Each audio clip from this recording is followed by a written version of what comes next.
Hello, Mary here. You're welcome to this, my first video and teaching on ancestral healing. Many of us, if not all of us, are on the ancestral healing path in this incarnation. Our ancestors did what they could with what they had and what they knew while they lived here on earth. So we're not judging them, we're not criticizing them, we're looking back to them for answers and help so that we can dissolve the lower energies, the past secrets, the happenings, the feelings around war, the feelings around their own emotions, their rifts that were created in families, secrets that were kept, church teachings that they lived by that didn't serve their highest good, and personal flaws and faults that they did not know how to heal. We are carrying a lot of that which came through the ancestral line into our DNA. Many of us have soul contracts with others to come here on earth at this time to heal what went on in the past. And it's a huge privilege, believe it or not. I feel myself it's a huge privilege to be able to come here and learn and experience and grow from the past, and to receive the help that we receive from our ancestors through whatever path we trip onto. Like for me, it was the angels first of all. It went on then to the ancestors and the healing, and just opened up a huge can of worms which needed to be healed. So we shall go on. I'll see what I'm being triggered with here. There are ancestral healing masses. There are ancestral healing therapists who help with ancestry and bringing forth what needs to be brought forth. Have a look around in your local area or over the internet for connections. There are shamans who work on this kind of thing as well. You will be guided. I'm just giving you information today. So our ancestral legacies. I'm using Jim Cogley's deck of, is it 44 cards? I think it's more than 44 cards. I haven't got the box here beside me. He's a priest in Ireland, and he is a wood turner. So he works with wood. And what he does is make little pieces from his wood and teaches through those pieces. He has given me his kind permission to use his work in whichever way I feel guided.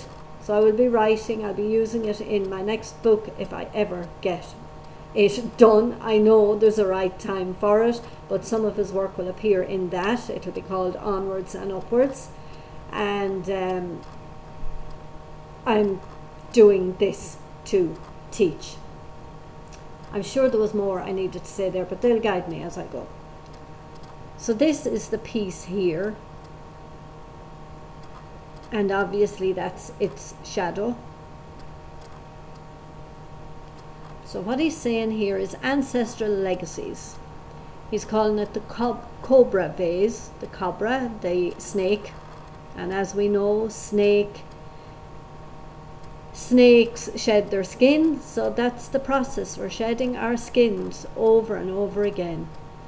The cobra vase is supported by a shape that resembles a deadly cobra. Each generation stands on the shoulders of the ones that have gone before, and our legacy can be both positive and negative. Yes, indeed, we receive our talents and our gifts from our ancestors, our loved ones in spirit, and our looks at times as well. People will say, gosh, you look so much like your granny, or so much like an aunt or an uncle or whatever. So we receive both looks and gifts. If they had the gift of organising stuff, gathering people together, holding meetings, rest assured you're going to be doing the same. You're going to have the same gifts, or someone in your family is anyway.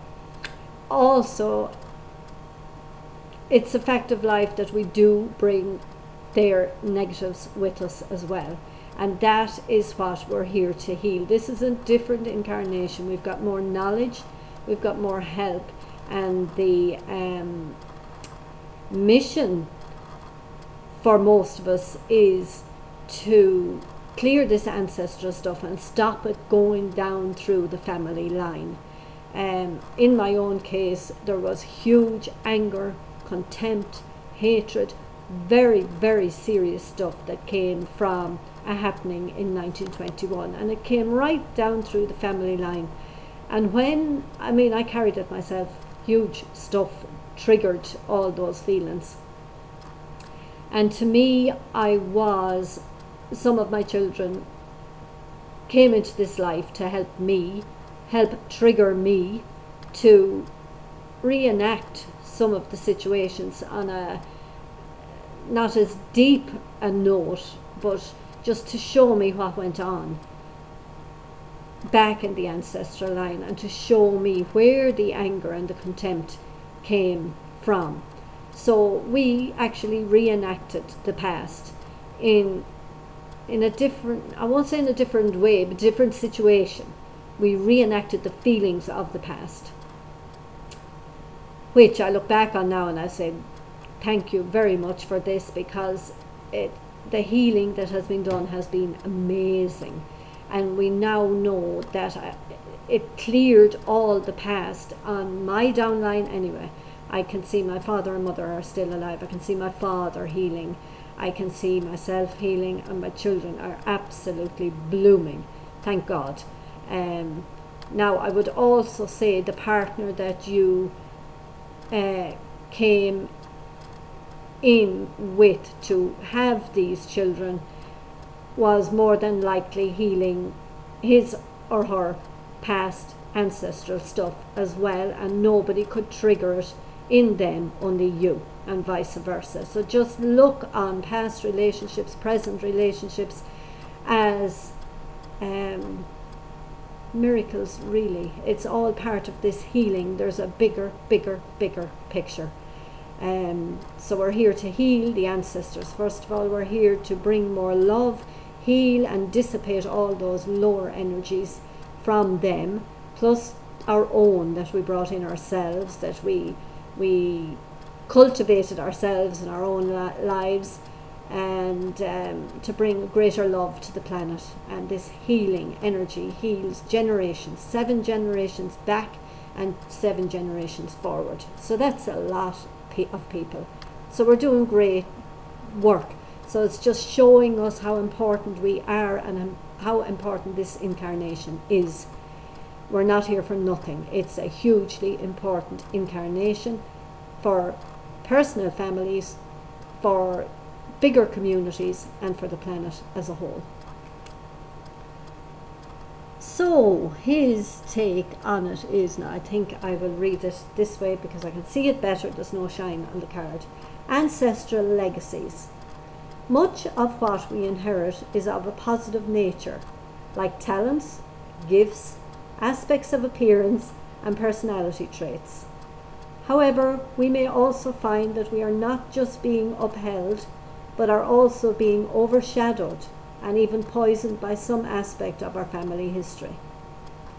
Could what's repressed in one generation be expressed in another? Most definitely. Whatever happened in 1921 in my own family, it was repressed. Nobody on this earth at this time knew about it.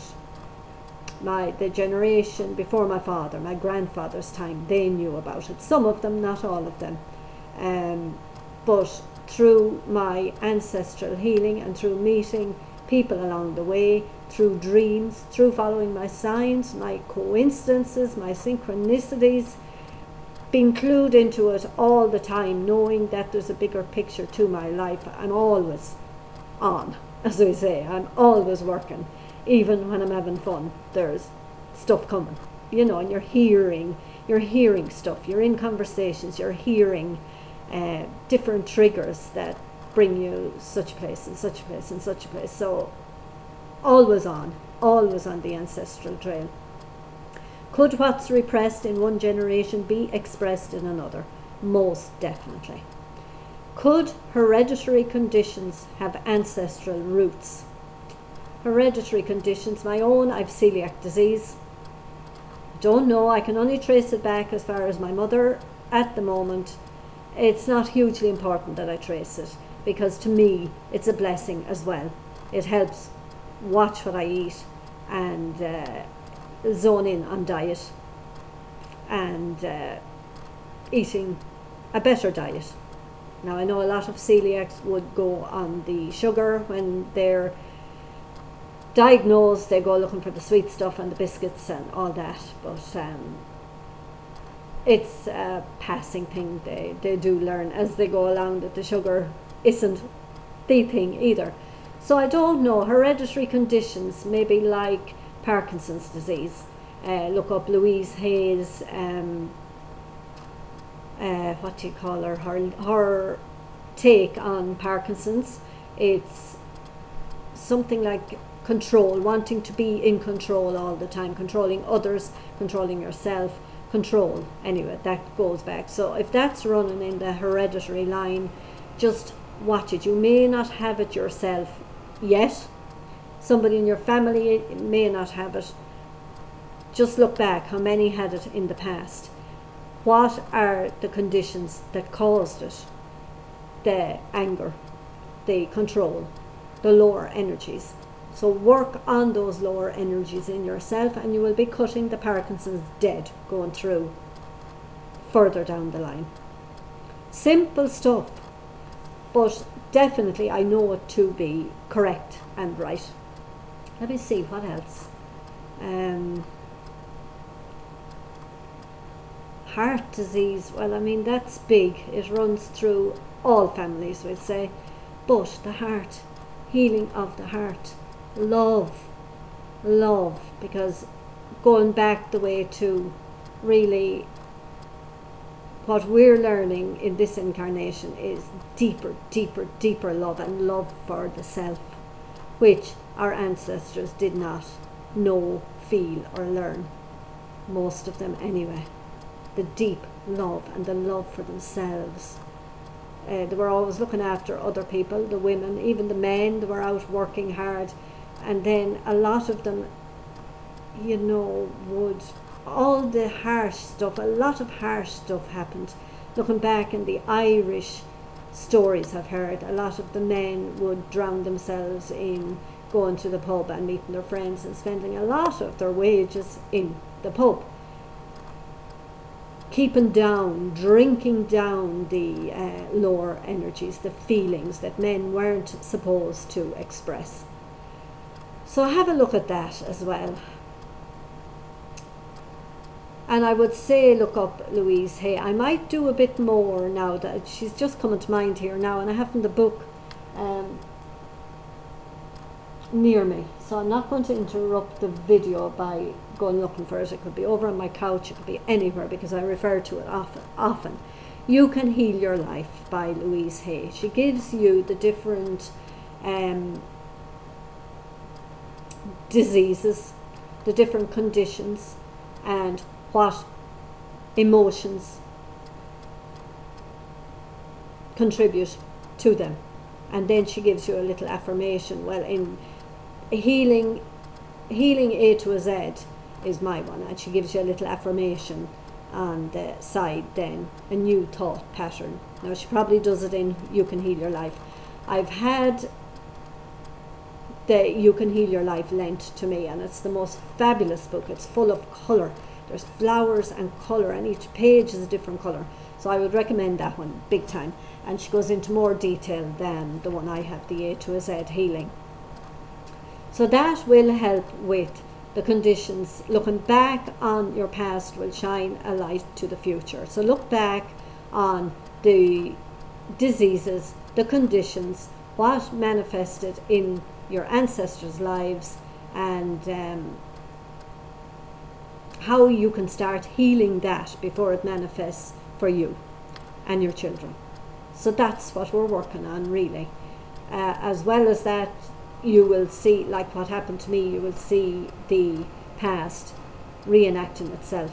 Even if it's not in your own personal family, it could be in your brothers, your sisters, your aunts, your uncles. You can see the past coming to fruition once again in the physical.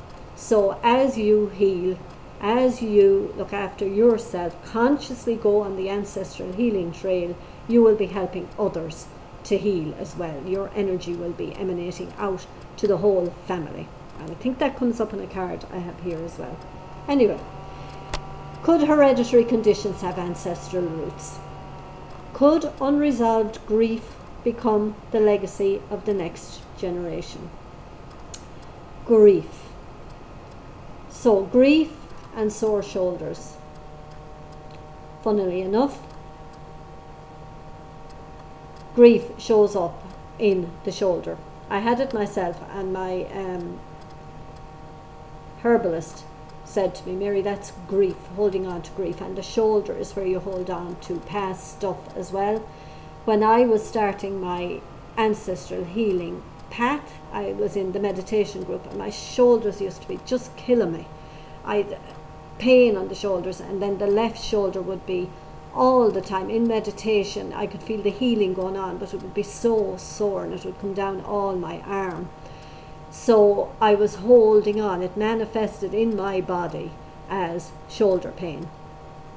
Now, in other people's grief, the heart, of course, heart problems would be grief as well. Like that, Louise Hay will tell you what grief is and what grief, where you carry grief. But your body will tell you what's going on. Look into pains in the body. You know, meaning of, we'd say, holistic meaning of pain in shoulder. And keep going till you get something that resonates with you. And if you're stuck, call me. I'm here. I'll give you some kind of guidance, because I do know a lot about. Now there's stuff like bursitis, tendonitis. They were mine, and I hadn't a clue what was going on. Off to the doctor, get anti-inflammatories. I'd ask, why is this happening? He didn't know. But looking up Louise Hay, again, lower emotions, anger, resentment. There's my phone, and I'm not going to answer it. All that kind of thing. Could the effects of wrongdoing ripple down the generations? Yes, certainly they can. The emotions around that wrongdoing ripple down through the family, and they're coming up to the surface to be healed.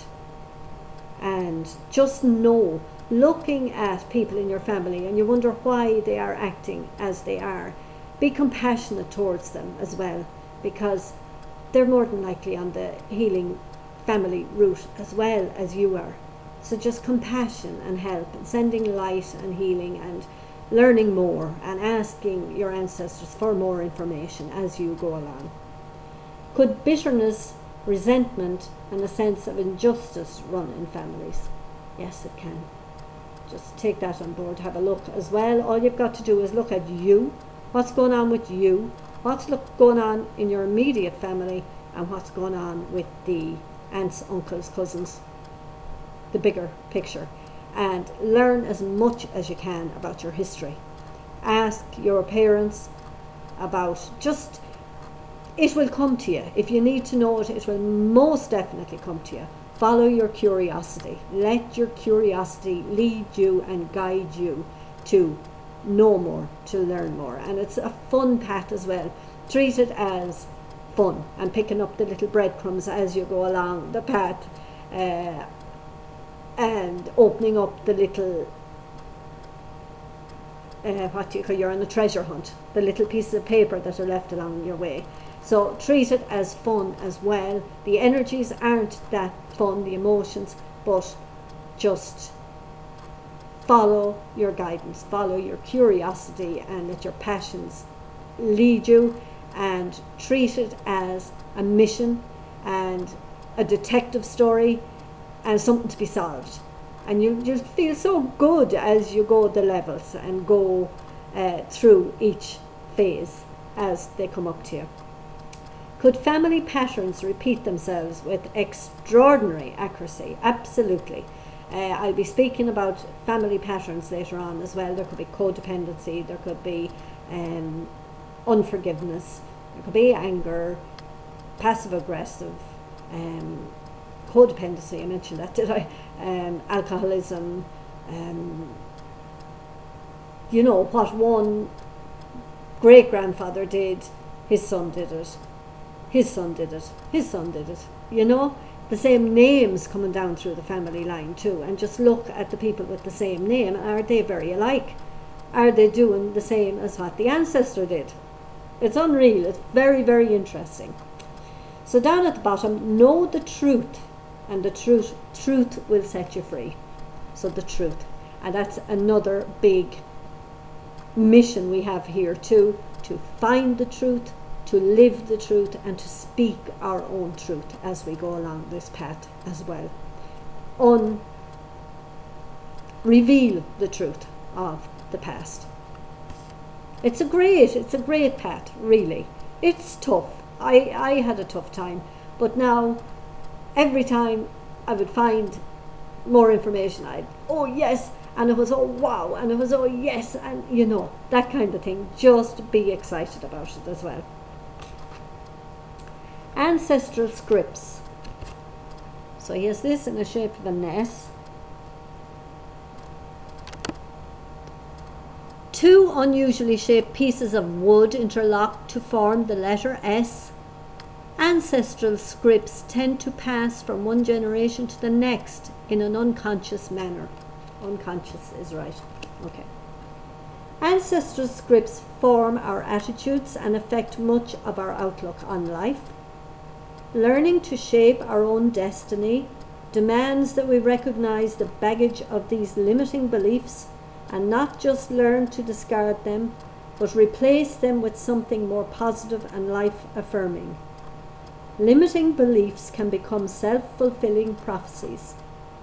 A script heard in childhood that I will never come to anything makes it very difficult to be anything. An unspoken script that I am only as good as I am useful can give rise to workaholism. How has the way I see myself been influenced by the family script? So it's just something to think about. What was said to you in childhood? What was said to your mother, your father? You know, you will get the information as you zone in. You will ask, well, becoming more aware of what you picked up in your childhood, or what you picked up from your aunt or uncle or your granny or your granddad. You know, it's just awareness. He's tweaking your awareness and leading you to ask questions. How has the way I see myself been influenced by my family script? What was my family script in relation to anger, money, sex, religion, and politics? So what was your ancestral script there? Was it positive or negative? Is there some of that ingrained into you in this incarnation? Do you want to let it go? Do you need to let it go to move forward more fully onto your life's path, into your life's purpose? If it's a lower energy, if it's negativity, it needs to go. What would be some positive life-affirming beliefs that I need? So turning it around. If you believe I'm as good as I'm useful, no, turn it around. I am me. I am important. I am full of life. I love life.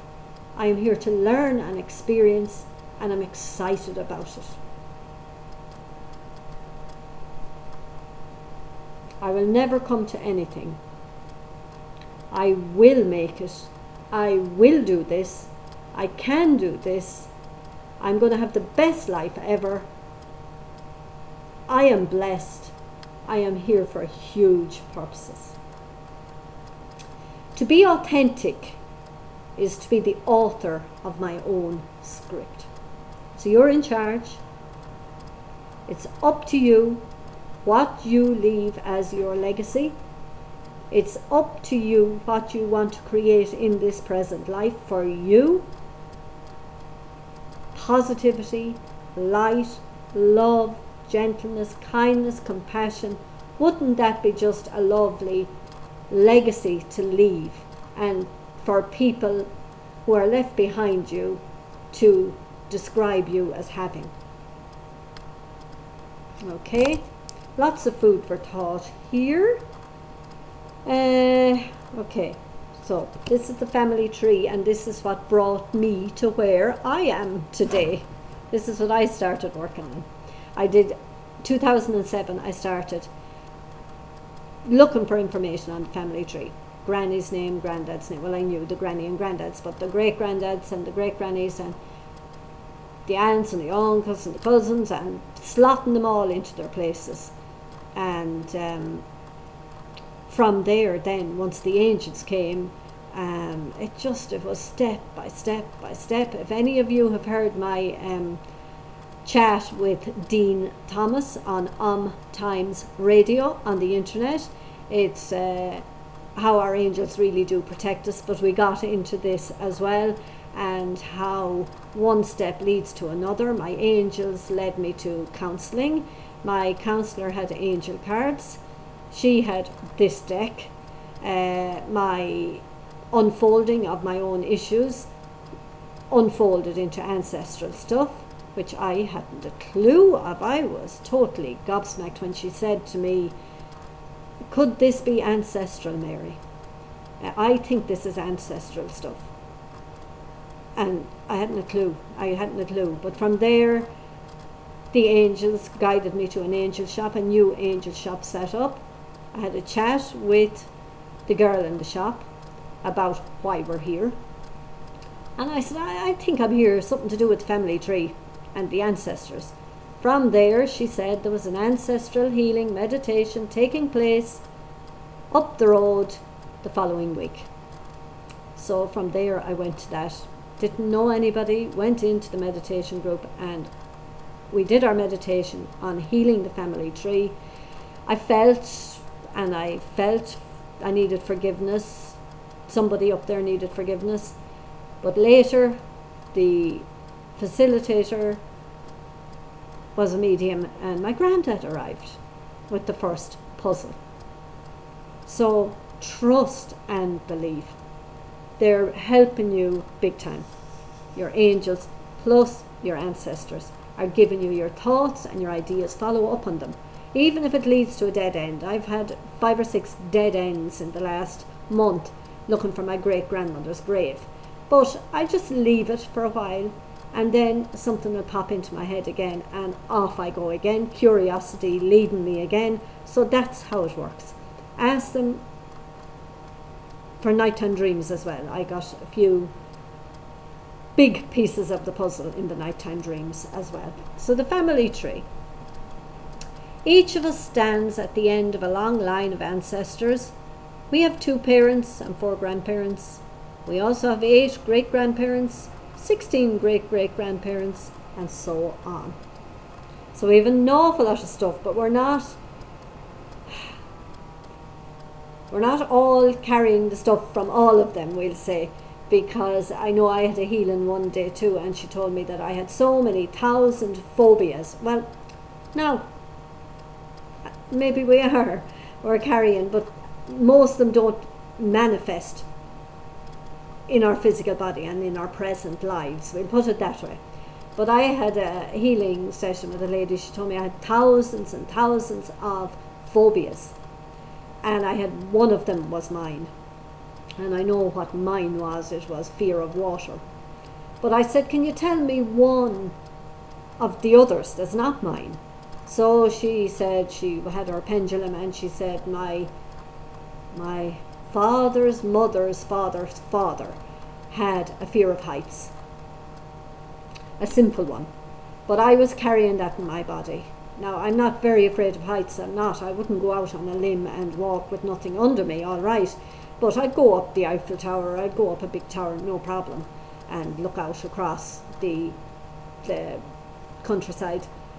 But stuff like that, we're carrying so much stuff, but you can only deal with what manifests, and you can only deal with looking at what's going on in the family around you and healing yourself consciously, so that these diseases and manifestations of anger and all that don't manifest, and to learn how to manage anger, how to manage resentment, how to manage jealousy, how to bring yourself to a place of peace and calm, which clears your own body and helps clear the past.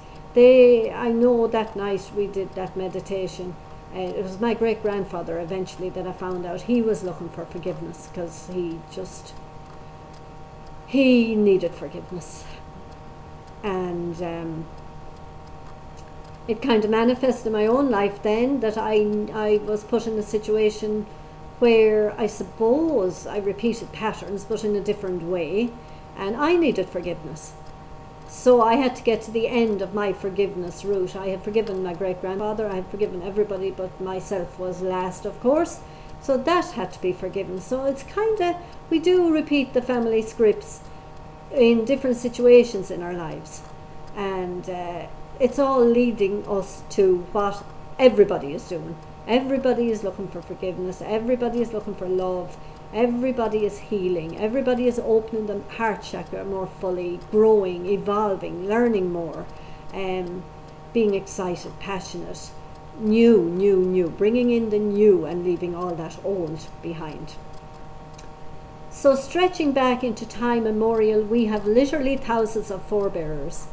These are people who often survived against all the odds. They are to be admired, all right, because in their times were different to our times. We have more resources than they had. We're able to speak our truth more fully, whereas they couldn't. They were under the control of, we'll say, landlords.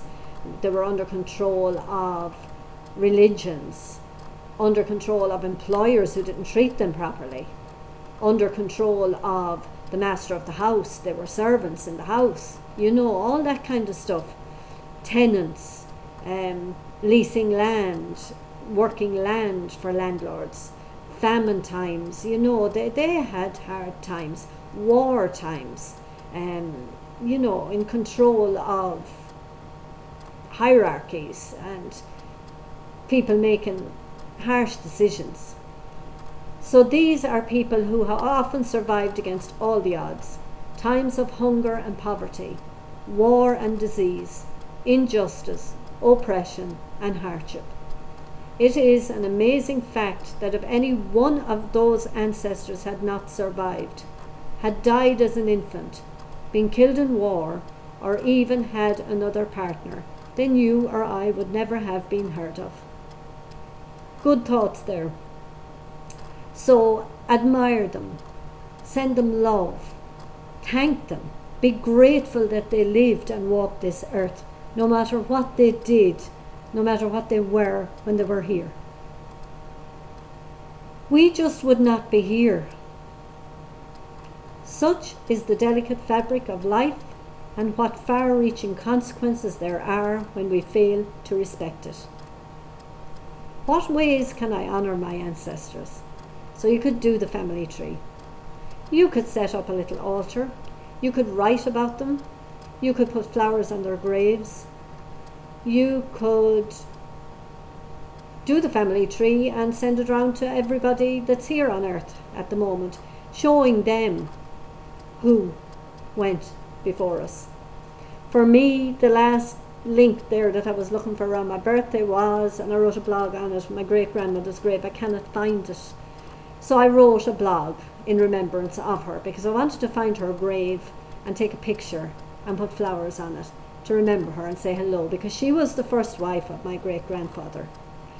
She had 10 children, and at the age of 35 she died of a cerebral hemorrhage. And that was that. He married for a second time, and everybody, those older people on earth at the moment, remembered the second wife and how lovely she was. And she had the same name as me, Mary Keena. Her married name was the same name as my birth name. And my great-grandmother, who had all the children, had the same had the same birth name as my daughter-in-law has now. So I feel there's a connection as well back the ancestors between myself and my husband, because he has the same surname as my ancestors, my great-grandmother had. So there's a link there too, and if they need me to find it, I will. They'll give me the next step there. So that goes back to marrying the partner you married, or with the person you're with, that there's ancestral healing going on there as well, and that nobody could trigger it, only you or them for you. So bigger picture. So I'll let you know when I find out the link and what's healing, because you don't just go into a relationship to receive and for your partner to help you heal your ancestral stuff, because you're there just giving and receiving. You are there healing with your husband or your partner, helping them to heal their ancestral stuff as well. Okay, fabric of life, far-reaching consequences. We just would not be here. Such is the delicate fabric of life, and what far-reaching consequences there are when we fail to respect it. What ways can I honour my ancestors? That's what brought all that on. What positive traits have I inherited from my ancestors? Well, you know your positive traits. Just know that they were back the line as well, and nurture them and expand on them, because our ancestors couldn't expand at the time. They weren't allowed. It wasn't right for women especially to be expanding and using their gifts, and for men they really hadn't free speech either, and as well as that, they had to make the money to keep all these big families alive and with food and clothes, so they couldn't expand on their own gifts either. It was kind of work and take the downtime then when they could.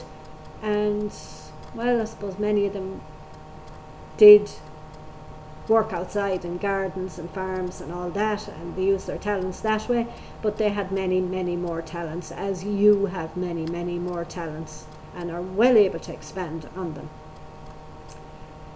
What negative traits may also have been passed on? We dealt with that earlier. What ancestral gifts have been handed down in my family? So just look around you and again watch the family and look at the positives that are in the family as well. What am I adding to my family tree? That's it. Expansion, growth, learning, bringing more positivity in, and healing and letting go of the lower energies. That's what you're bringing to your family tree. And you're leaving a legacy after you. Just remember that. You will be somebody's great-grandmother or great-grandfather or great-aunt or great-uncle, and in 100 years' time they'll be talking about you. There'll be somebody talking about you, looking at your work, looking at your life, looking at what you left behind, looking at what you cultivated and created. So make it good, the best. We are products of those who have gone before us. Yes, and our future generations will be products of what we do now. Now this lad. The ancestral self. This intriguing piece is entirely a nature design. It is a piece of olive wood that comes from where? Vilnius in Lithuania. Although it is perfectly imperfect, it is also perfectly whole. Well, it is. It's a beautiful piece. The ancestral self. In its contortions and distortions, the piece reflects the troubled history of its country of origin. See, and we all, our countries have origins too and have pasts, which were affected our ancestors as well. And many of us are healing country stuff as well. We're feeling the effects of the wars within our bodies. If you don't know where some of your feelings are coming from, if you suddenly wake up first thing some morning and you're feeling gripped with fear, and that you know nothing happened in your dreams or anything to trigger that fear, just know you're clearing something. There's a bigger picture. I went to London one day thinking I was going to meet somebody. That didn't materialize, but my God, the feelings that ran through my body. And afterwards, it was just, I couldn't speak at times in my solar plexus, and I could feel fear, but I could feel it mostly outside myself. It was as if I was in a bubble, and my loved ones, spirit guides, whoever, were showing me that it's fear, but it wasn't taking me over, but I could feel it outside. And my chakras were definitely affected by it, and I could feel the energy running all the way through my body. It was nobody could see around that I was vibrating, but it was vibrating all through my body. So when I came home, of course, I had to process it and see and feel and watch the signs and feel and dream and whatever. And to me at that time it was emigration. Most of our ancestors in Ireland anyway emigrated, mostly to America and to Australia, and well, UK as well. America, UK, and many of them to London where I was. And I felt the immigrants can now come home, is the feeling I had. So it felt that it was another layer of this separation gone. Also, world wars came to me that day, as if I came up across collapsing timelines then around the world wars. But then I had a conversation with a lady who said that she was living on a ley line. That was the same ley line as Auschwitz or some of the concentration camps. So, I mean, I haven't had that. I don't know. I haven't gone into that, but it's just another thought. And she was healing that. She'd wake up in full fear some mornings, and she discovered that that's what she was healing. She was taking it into her own body, transmuting it and letting it off. So many of us are doing that too, mostly the twin flames. But if this is what's going on for you, just know too that it's the bigger picture, it's the collective, it's the past energies from these wars and from these happenings and from the history of the country that you're in. Because I know a person who was born in the UK but is now living in another country, and it's the other country that he's healing for. So I seem to be going between Ireland and UK. I didn't know I was going to London that day to heal. I knew there was a bigger picture to it, but the person I was meant to meet didn't work out, and I was so angry, frustrated that day. But I knew they wouldn't bring me to London if there wasn't another reason for me to be there. And boy, did I feel it. But when it was finished, my body, I was very tired. But after processing it, after coming home, after going through it and writing about it, I was hugely in awe. I felt blessed. I felt privileged. I felt delighted with myself that I had chosen this path. Hard and all as it is, I'm delighted that I'm doing it the way I'm doing it. So that's more food for thought for you. Oh, sorry, I'm reading this. I'm at wonderful symbols of wholeness that can come to a family. Right. In its contortions and distortions, the piece reflects the troubled history of its country or origin. Gosh, you see, I've been triggered. This is the way I want to do the videos, to be triggered, to go into some of my own stuff and to teach you that way. It is also a wonderful symbol of the wholeness that can come to a family where even 1 or 2 people undertake the work of family tree healing. Most definitely. Most definitely. Are there issues in my family that have never been talked about? Definitely in mine, yes, because nobody here on earth knew about them. But the previous generation didn't talk about them. So if you know any of your history and it's not been spoken about, more than likely that's what you're working on, and it will be spoken about and it will be healed and cleared. Now there is another pattern that I am working on as well, and that it's a pattern that's come down through the generations. Many people have come through it, and many people here in the family now know about it and have come through it and have felt severe pain walking on the path.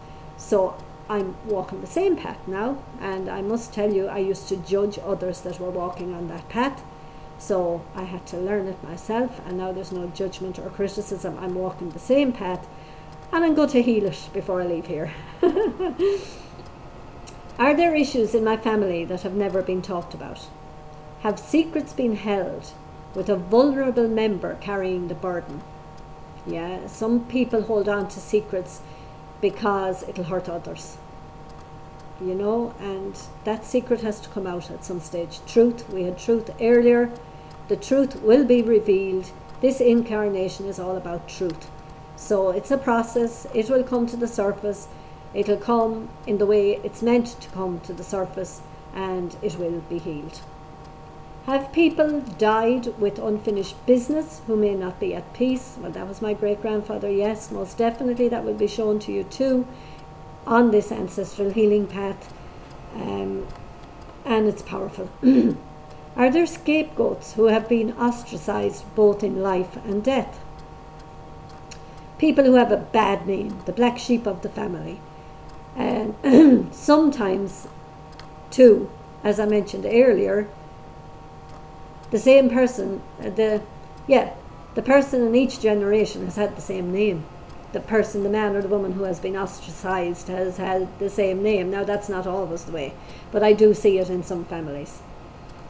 So are there scapegoats who have been ostracized both in life and death? Like, are people still talking about somebody who's dead, that he was an awful thing down here, and that he was a bad man or a bad woman, or, you know, so that has to go too. We've got to stop seeing them in a negative way.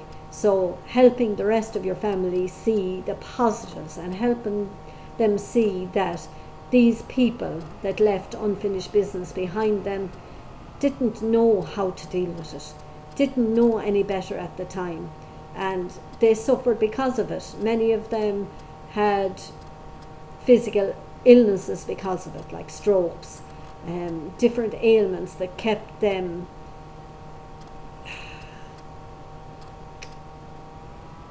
in prison.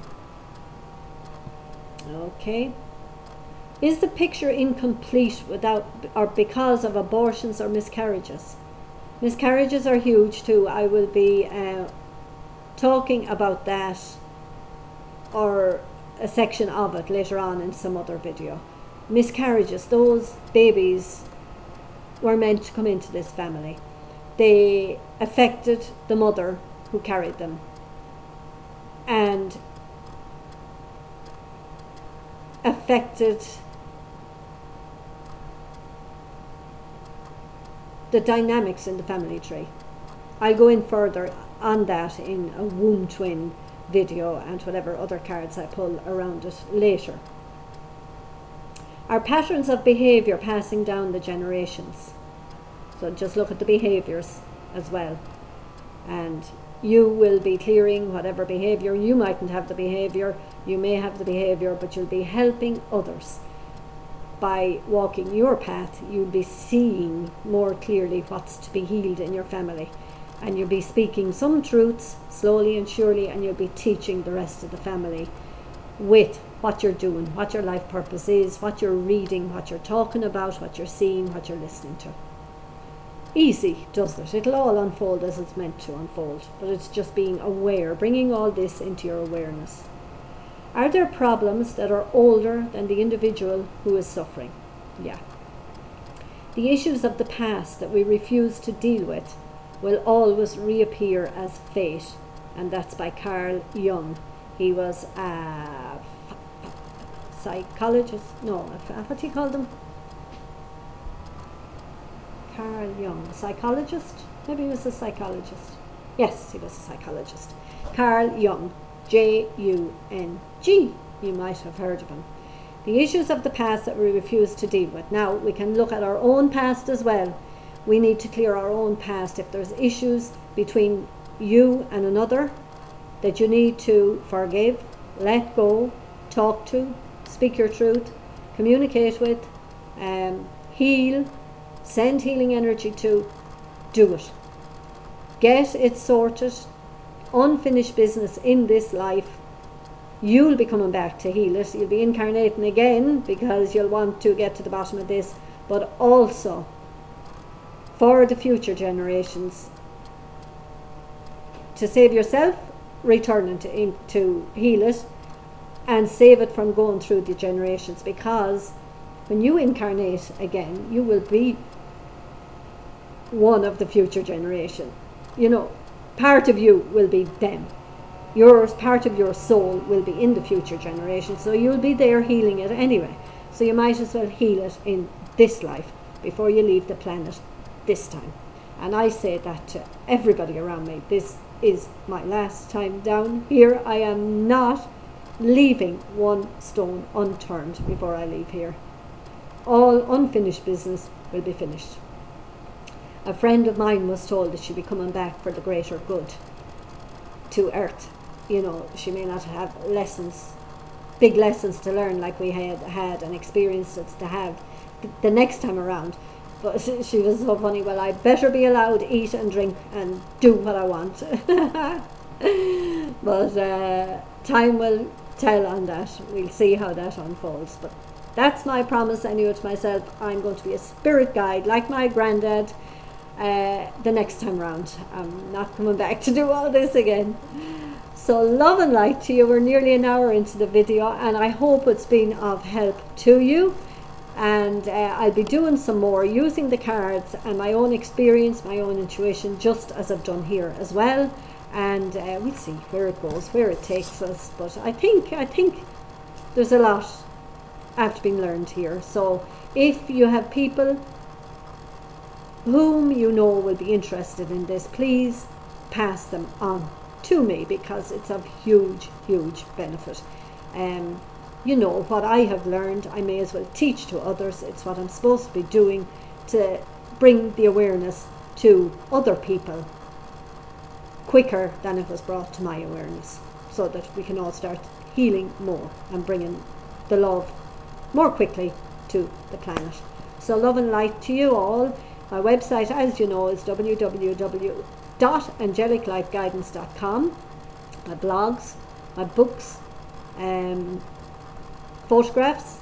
I will be writing a book about my ancestors too. I have 3 books in the making, and I don't know which one I'm supposed to finish first. I have pictures of my ancestors and bits about them, and I really hope the pictures come out in the self-publishing of good quality.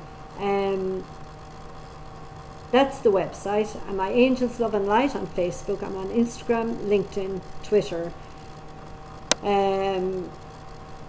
Pinterest, Tumblr. Don't do much on them, but wherever you can share my knowledge, share it. I'll be very grateful. Like, I don't charge big money for my services. I trust and believe that the money will come from wherever it's meant to come from. So love and light to you, and we'll talk to you the next time round. Bye bye for now.